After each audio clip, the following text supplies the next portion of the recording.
In Judaism, one of the focal points is the story of the Exodus from Mitzrayim, from Egypt. Every single day, we keep on mentioning, every time we say the Shema, we say, I am Hashem your God, took you out of Egypt, out of Mitzrayim. We're very incensed with Egypt. Very, very important to us that we went out of Egypt. Of course, it's very important because we became a nation. That's the day the Jewish people was formed. That's the moment. And yet, the fact that we keep on repeating it again and again and again, and the fact that it's so critical to us, everything we do is Zeicher L'Tzias Mitzrayim, to remember the Exodus of Egypt. In fact, when you blow shofar on Rosh Hashanah, it's Yom Teruah, a day of blowing shofar, Zeicher L'Tzias Mitzrayim. Everything is Zeicher L'Tzias Mitzrayim. Why is it so important to remember this getting out of Egypt? If it is the day that we were formed as a Jewish nation, then it's a historical importance, of course. You became a nation, you got to remember it.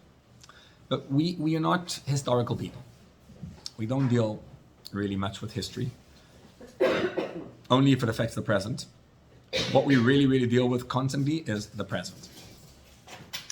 And what we're going to learn today is how relevant Mitzrayim is, because it's the work of getting out of Mitzrayim is your limitations, your constraints, your challenges and your difficulties. And let's focus today on the question of, what do you do when you are in crisis? What do you do when you find yourself in an impossible position? Many of us contend with impossible positions for decades sometimes.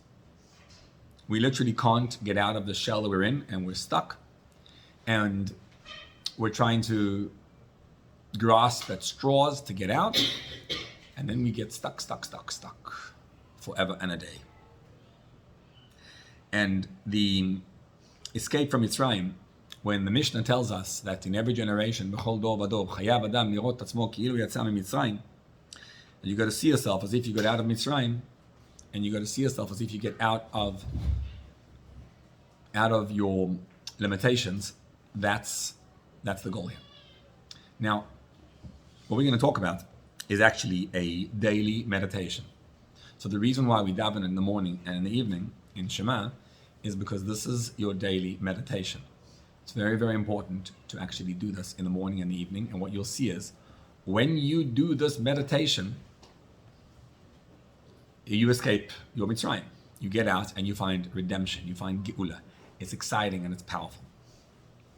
So, in order to understand the work that's involved, the first order of the day is to identify what makes crisis. What is our problem in life?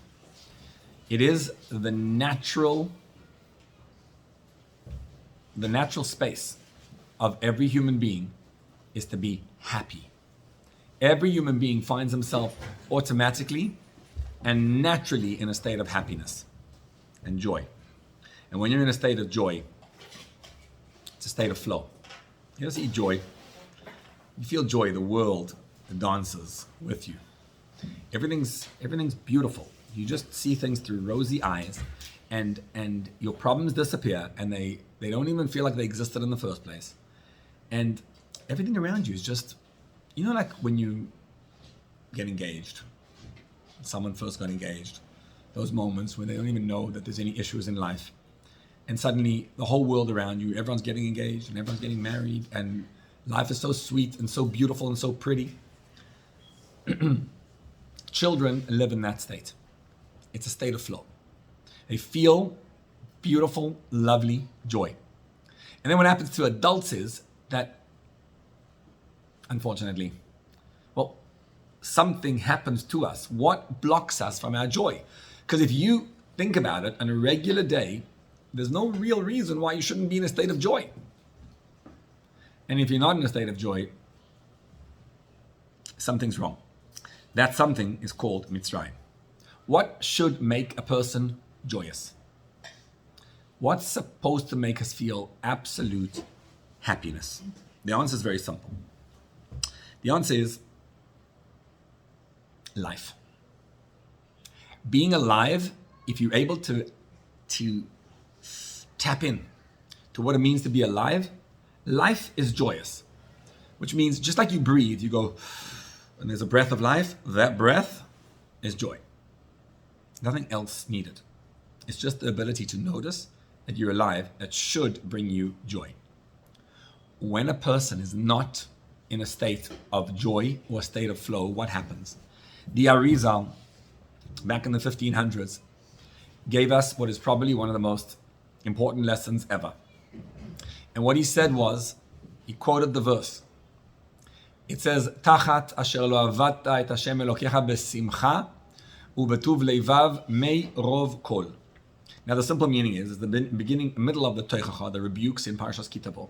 And there is talking about all the terrible things that are going to happen to the Jewish people if you don't listen to Hashem.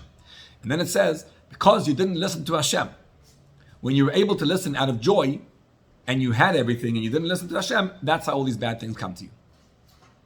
Says the Arizal, the simple implication of the verse is that you didn't listen to God. Hashem said to obey, to follow Torah and mitzvahs, and you didn't follow Torah and mitzvahs.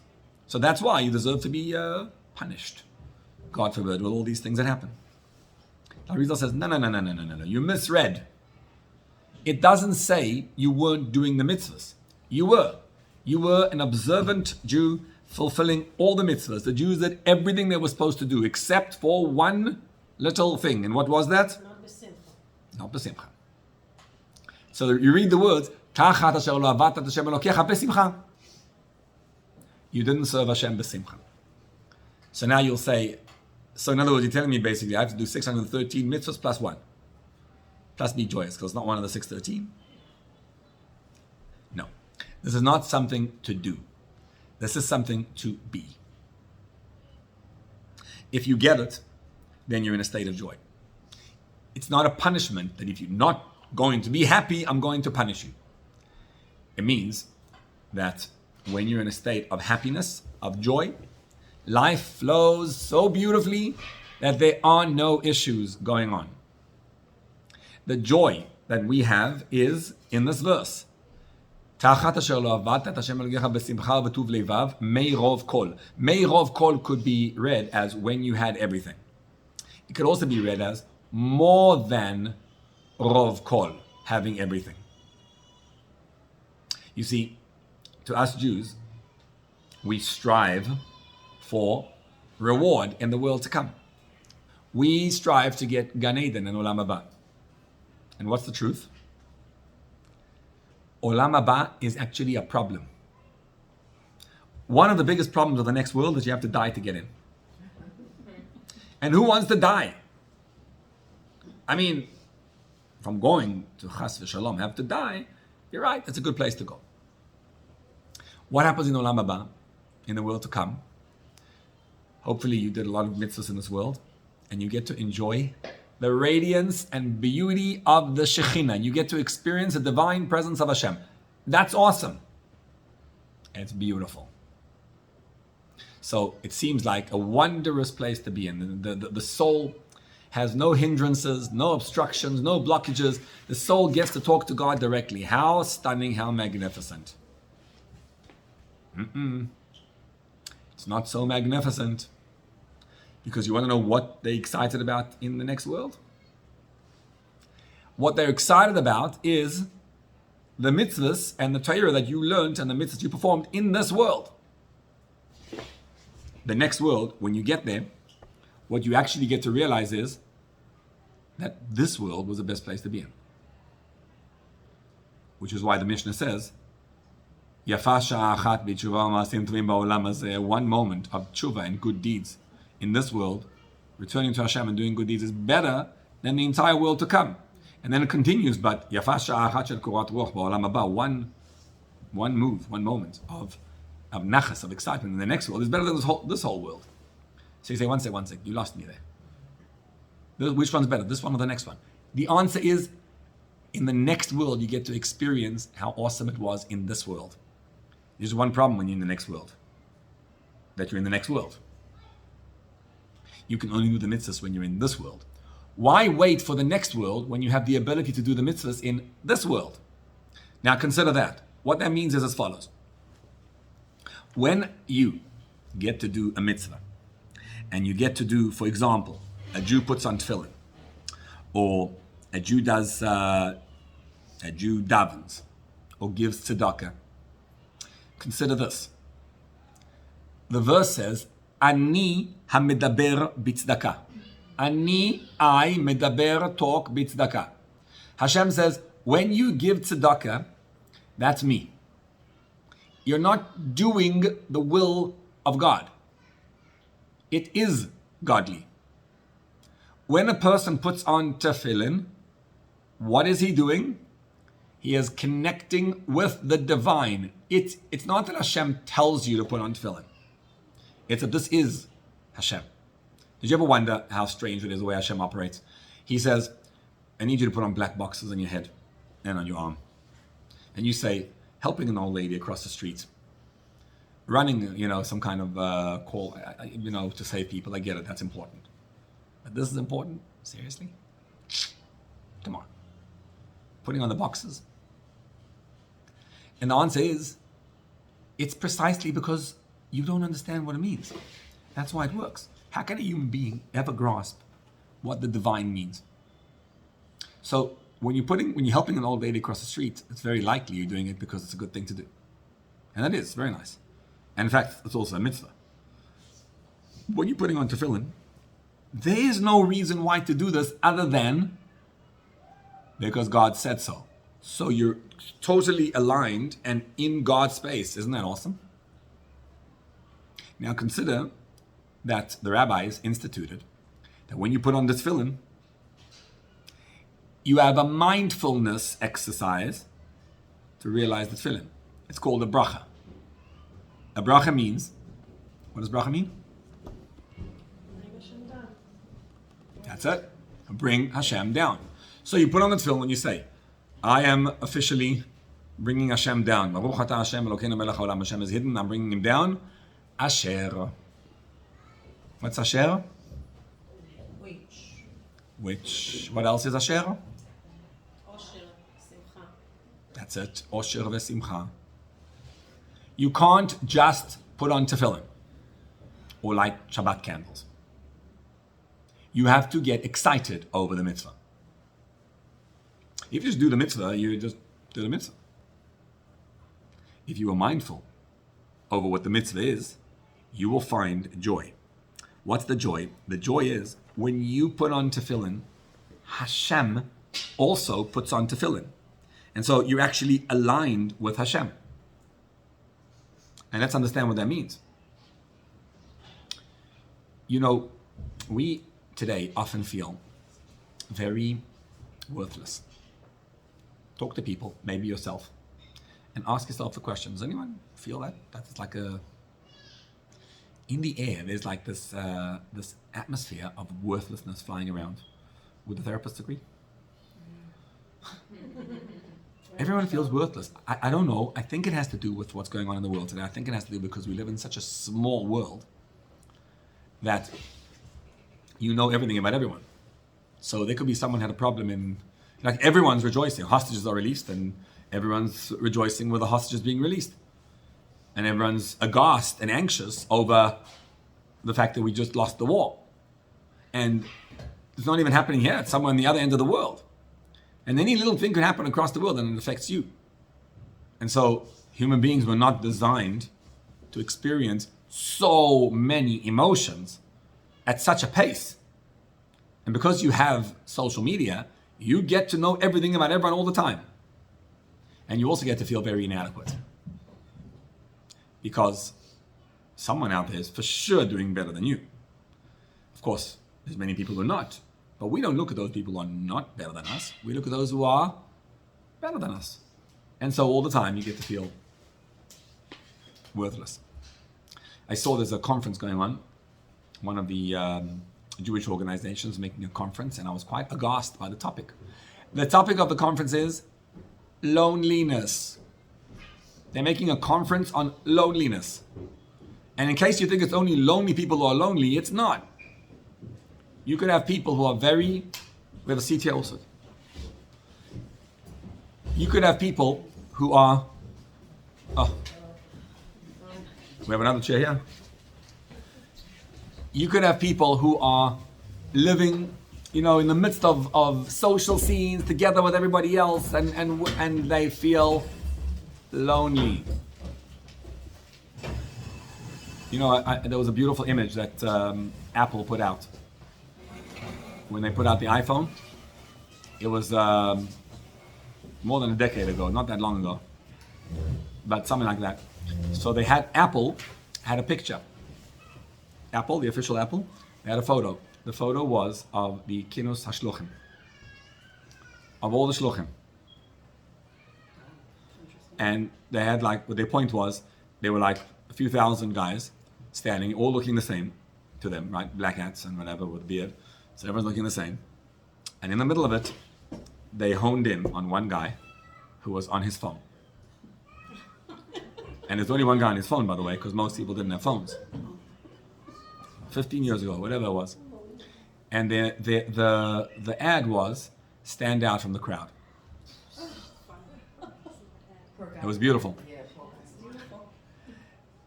Nowadays, it will be the opposite. You probably would have that same picture with everybody on their phone, and the one guy who's not on his phone stands out. Now look what happens as a result. The net result of that is called loneliness.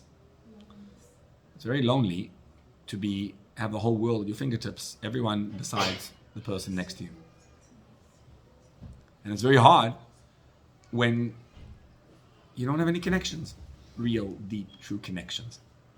And so we get to feel worthless and we get to feel disconnected. What's the solution for it? The solution is a meditation. The meditation starts like this. If you're feeling worthless and lonely and inadequate,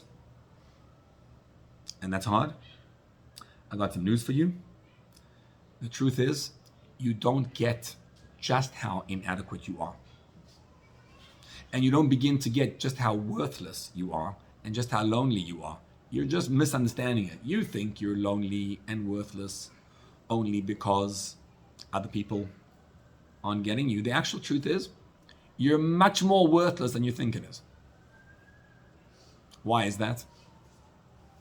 Because you're a little mortal, a little tiny, useless human being. You can't even control yourself. Nothing. You're so useless, it's unbelievable. When you measure up to Hashem, you'll discover that, what's a human being again? A human being is nothing. So instead of running away and saying, I don't want to feel worthless, I don't want to feel lonely, why not? At some point, every human being hits the grave, 6 foot under. Nobody's made it out alive. And it's very lonely. They go by themselves. It's very lonely. So that's what we're holding. Sounds morbid. It's pretty bad. It is. Instead of running away from it, realize how lonely it is. It's very, very, very humbling to realize who we are. Why is that important to do? Because if you believe that I need to find something to give me worth, I'm feeling so worthless, find me something to give me value. You're gonna be like running around finding a straw to keep you afloat. There are no straws that'll keep you afloat. There's nothing worthwhile. Once you got that, now what? Now go do your mitzvah. Now go put on tefillin. Now go light your Shabbat candles and see what happens. You ever wonder what's going to happen? Of course, the floor over here has tiles, right? So if I asked you to walk, to borrow a metaphor, if I asked you to walk on one tile, one row, from one end of the room to the other, could you do it without flipping over and, Yes. just stay on one tile and stay on one row the whole way? Yeah? No problem, you go, right? What if? Lift it up. Huh? What if you lift it up? The tile. Yeah. I was thinking cut the side, this side, and cut that side, and make 100-foot fall over here and 100-foot fall over here, and now it's a little wall. And now I'm going to tell you walk across. What's going to happen now? Can you walk? Why? What just changed? What changed is you realized what's at stake. Right? Now let's say that you're trying to climb up, another metaphor, you're trying to climb up a cliff and you're holding onto a rope. How about realizing that what is right now saving your life is this rope? Everywhere around you, if you let go of this rope, it's a free fall. That rope is your lifeline. Then you get excited about the rope. We Jews, we do mitzvahs all the time, right? Well, we do mitzvahs. Why not? Why not? I do mitzvahs. But a mitzvah is just something I do. Like, yeah, walk across, I'll do it, sure. Put on tefillin, like that, done. Next. Light the candles, light, Shabbat, in.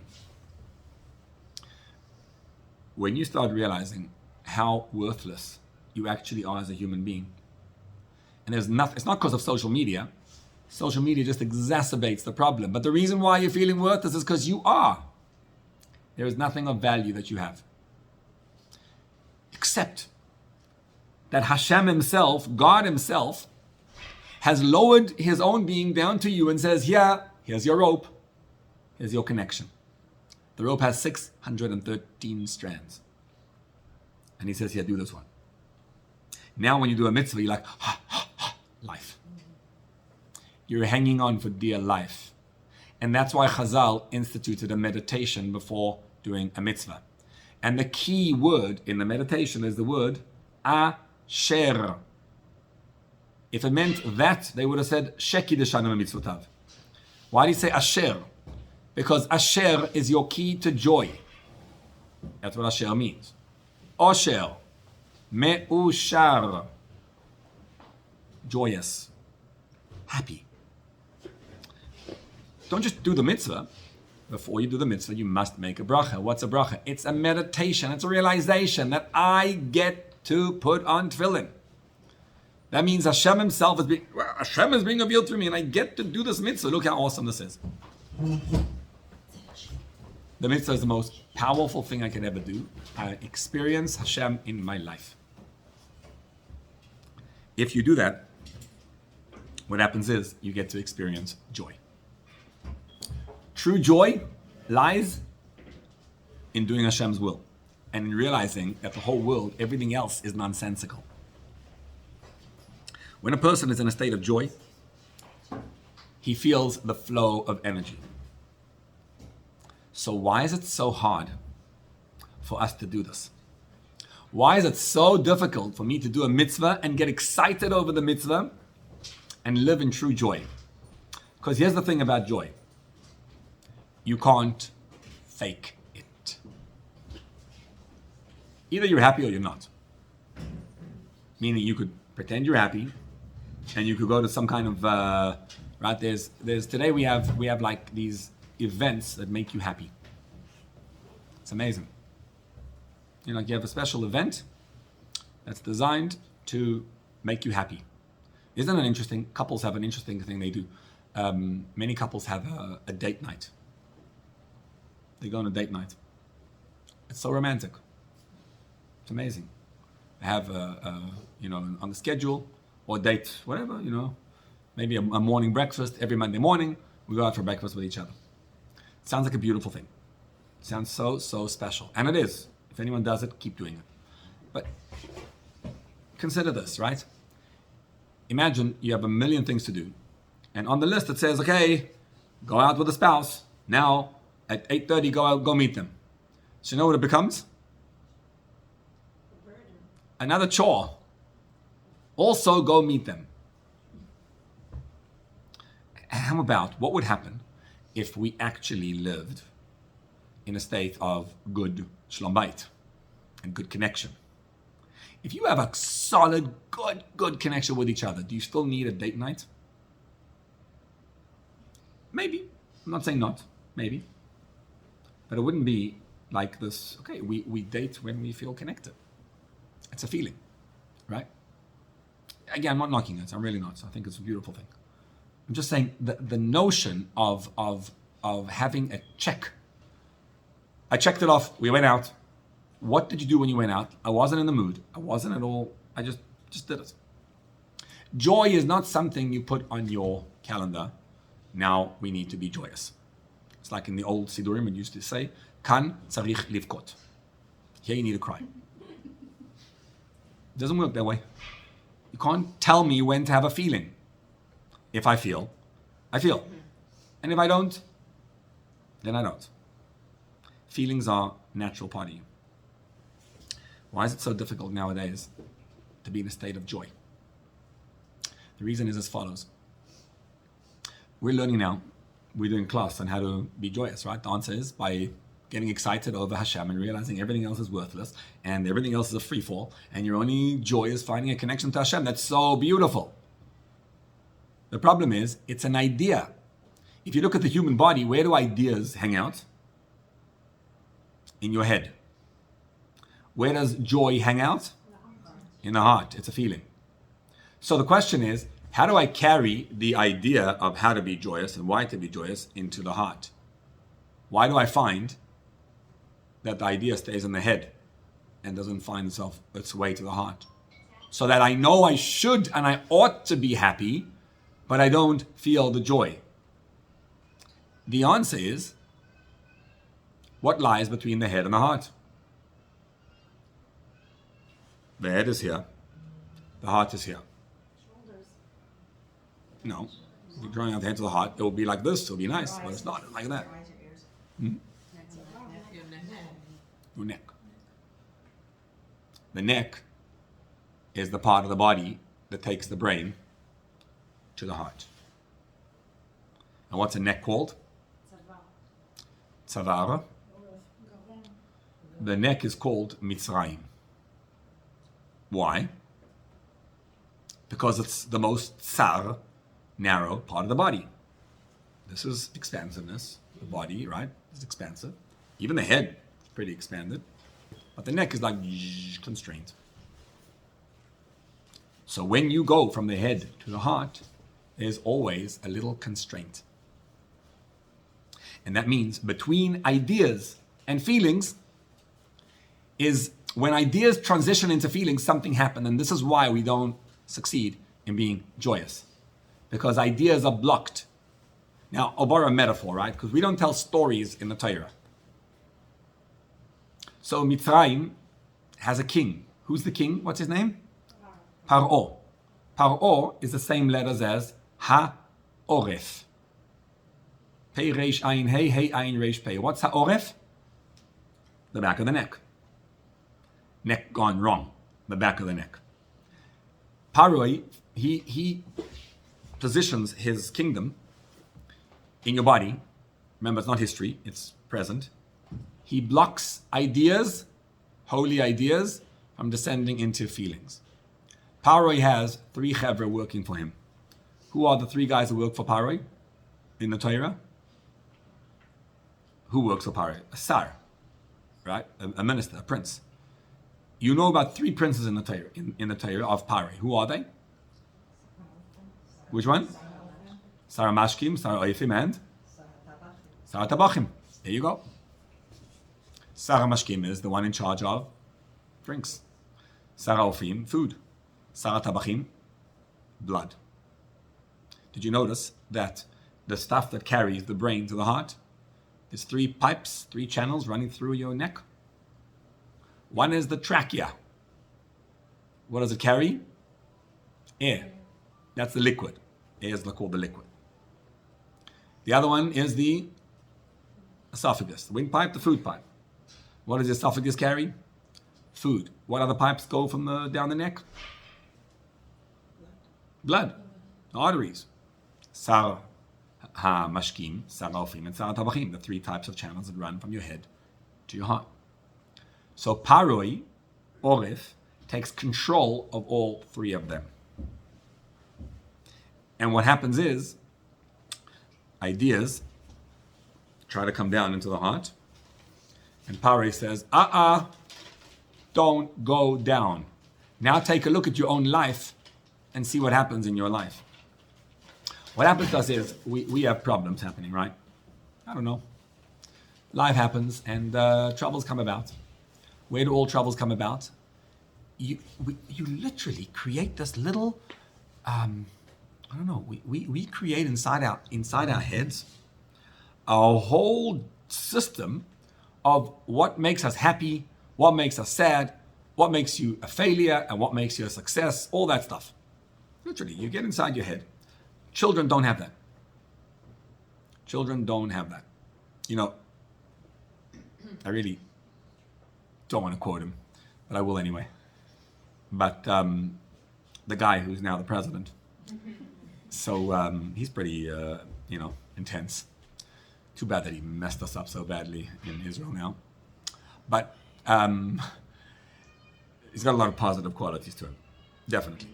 Very, very, very powerful qualities. So I just saw him in a little interview, and they asked him a question.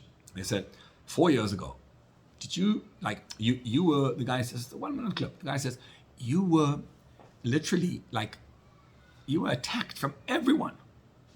And he started to quote, this state, that state, that state, was finding everything against you. While you were president, they were getting you in every way, impeaching you for every little thing. They tried to get you, everyone was against you. And they even tried to kill you. They shot at you. He's like, yep. Amazing. He says, God saved my life. He wanted me to be president. Wish Israeli leaders would talk like American leaders. Amazing. Everything's God. And then he asks him, he says, did you know you'd be president? That was a good question, I thought. His answer was spectacular. You know what he said? He said, no, how am I supposed to know? I had no idea I'd be president. He says, I don't think about these things. I have a problem. I solve it. I take care of the issue. There's an issue at hand. It's going to cost me millions of dollars. I solve it. I do it, and I march forward. I don't think, yes, going to be president, not going to be president. It's not the issue. You got to do what you got to do, and you go. And God decides. That was pretty powerful. Pretty good, right? Why do the rest of us not succeed in getting our intellect down to our emotions? Because they're too busy worrying about what could be, what am I looking at, what do people think about me, what's happening, am I successful, am I succeeding, is this going well, is that going well, there's like a million different things going on in your head. What's happening in your head is Paroi has taken control together with his 3 ministers. They're controlling the space between ideas and emotions. And that's why you're telling yourself a story. Now, sometimes things happen, right, that are real. Like Shlom Bait, when something happens in the home between spouses, when something happens with your child. The answer is always simple. Common sense. It's easy. Always. The reason why we don't know how to answer the answer is because we don't have common sense, because the sense has been hijacked. Because you're feeling like a failure, you're worried, you're lost, what's going to be? There's all these crazy, wacky feelings that enter us and prevent us and block us. It's a story you told. And it's nothing more than a story which you concocted, you made it up. And as a result, the idea is unable to penetrate. And it becomes so intense that you literally, you can get stuck in it for decades. In one idea, and you get stuck for decades. People do crazy things. People, me, not talking to people. I and you, we do crazy things because our heads aren't screwed on straight because of the worries of what's going to happen, what's going to be, what's all that crazy stuff. The solution of getting out of Mitzrayim is basically the same as what it takes to go from pregnancy to childbirth. Because think about it, when the idea is in your head, it's the conception, it's the germination of a seed.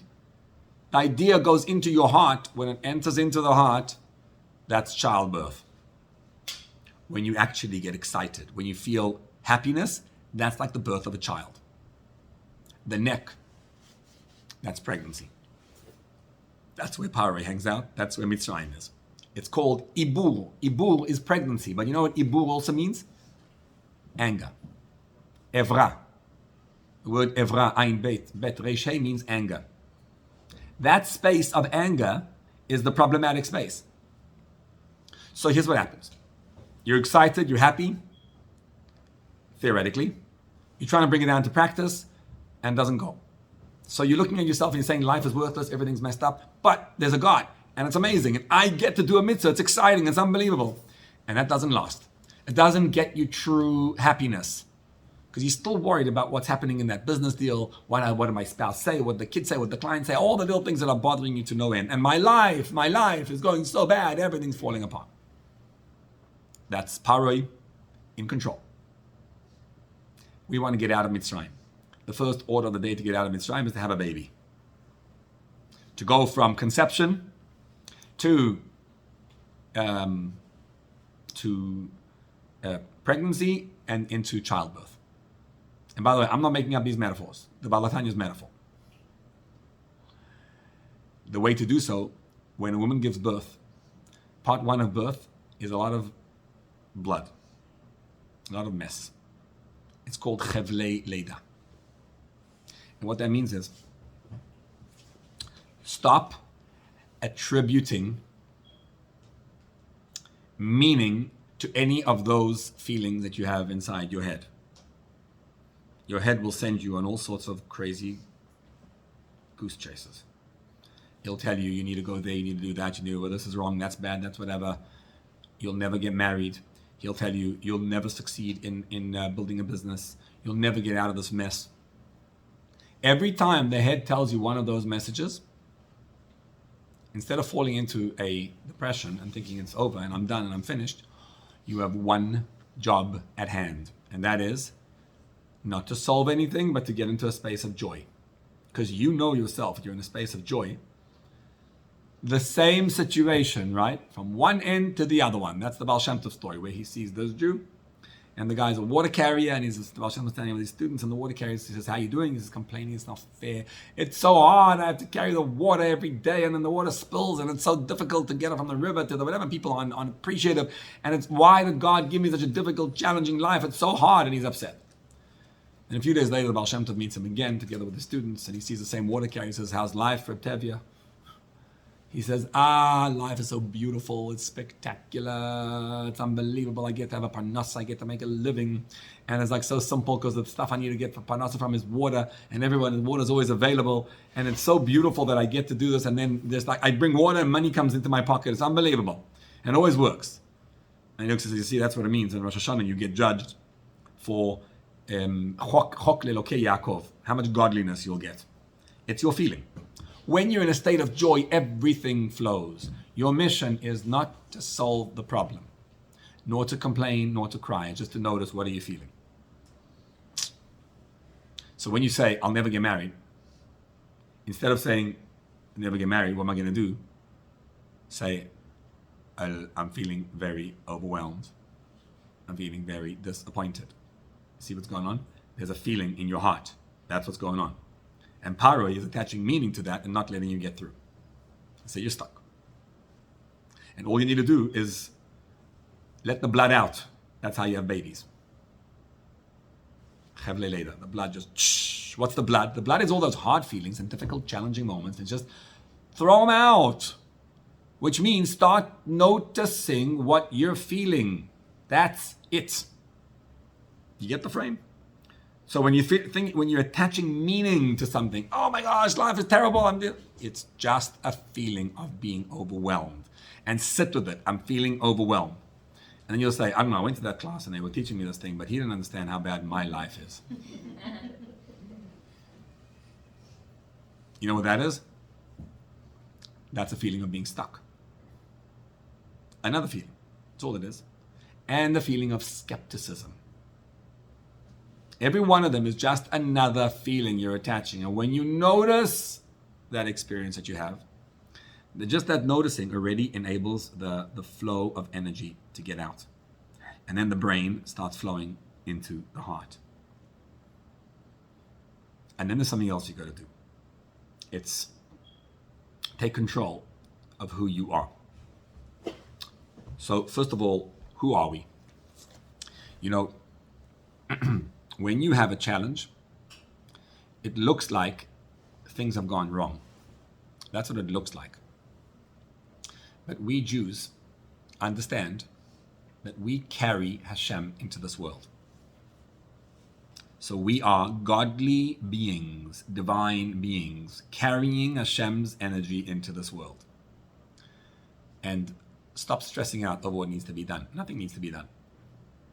You just need to carry Hashem's energy down and pretend like you're actually doing something. So Hashem gave us Torah, right? Torah is divided into two parts. There's the written Torah and the oral Torah. The written Torah, what does Hashem say to you? What do you do with the written Torah, right? What do we do when you say, when we do in shul, we get up and we, what? Reading. מה זה בעברית? קריאת התורה. מה זה קריאת התורה באנגלית? Reading the Torah. Reading is one rendition, but קורא בתורה doesn't mean reading. I know it's the way we translate it. לקרוא למישהו. What does that mean? Call someone. See? Kriyat HaTorah means calling the Torah down. Which is why Hashem made it that you got to go into shul and just listen to someone just reading the Torah. Because you're not just listening, what you're doing is you're calling Hashem down. The Torah is divine, and you're calling Hashem down to this world. Koreh b'Torah. Now, Torah shebichtav, you don't touch that. Torah shebichtav is exactly what it says. You call down. So if it says, Vayom Hashem Moshe Bo'el Paro, you read it exactly that way. You don't change one word. Torah Shebe'al Peh is a different level. Mikra, when I say Mikra, what does Mikra mean? Chumash, well, Tanakh. Mikra is the whole Tanakh. Gemara is not called Mikra. Because it's not about calling Hashem down. Right? That's why in the Gemara, it doesn't make a difference actually what words you use most of the time. It's about the explaining of the ideas. Chumash, Nach, that's about the actual written word. Torah Shebe'al Peh is about expressing Hashem down into this world. Your power in Torah Shebe'al Peh is unreal. Because every one of us gets to express the Torah all the time. First of all, we do mitzvahs. And we learn Torah. Right now, we're learning Torah. So think about it. You're not going to a shir to hear something about Hashem. Hashem is revealed in this room right now because we're learning. Because when your head understands something and if your heart internalizes it, that's Hashem being revealed. That's awesome. It's much more than that. You say you have a problem. So you're like, okay, I don't know what to do about this client. My child is acting out. What's the solution? Always, what does Torah say to do? The solution is to align yourself in the path of Torah. So if you're going to ask yourself, what does Torah say to do? The other day I got a question. The question was from a rabbi. He said to me, a couple came over to him, and they don't, the woman wants to practice harchakot, which is right in marital family purity. She wants to practice distancing properly. And the man just doesn't want to. So his question was, what should they do? Right? So I asked him, I said, are they people becoming religious? He says, no, they are. They're observant and he's not interested in doing this. So he says, so I said, what's the question? So he says, I think the question is how to, halachically, what's permissible, what's not in such a situation? I said, I believe that if I'm to paskin this, to reach a verdict on this halacha, I think it's more of a shlom bayit question. I think what you want to do is show the female her feminine power of getting the male to do the things that she wants and that she knows are right. In other words, it's not a question of what should she not do, it's a question of how does she show her husband the things she loves. And perhaps if we work in that direction, we might score that she'll learn a lot about how to get, good things to happen in her marriage. When I told him that, and if he goes afterwards and does it, and she does the work, right? What does that mean? What just happened there? If I reach a verdict based on Torah principles, what I just did was I became a conduit to divine energy. If you ask yourself a question, when I'm feeling overwhelmed and disappointed, I learned in the class from the Maimer of the Balatanya that it said, that you're supposed to notice the bitter feelings that you have, accept them, and then notice how you are revealing Hashem in this world. Every one of us is the extension of Hashem's Torah. Just like when you read Torah shebichtav, you're koreh b'Torah, you're calling Hashem down. When you're doing Torah shebe'al peh and you're learning what it says, and then you are following the directive of Torah, you are an absolute conduit to divine energy. You're not living your own space. You're bringing Hashem into this world. That thought, if you focus on it, will make you happy. So here's how it works.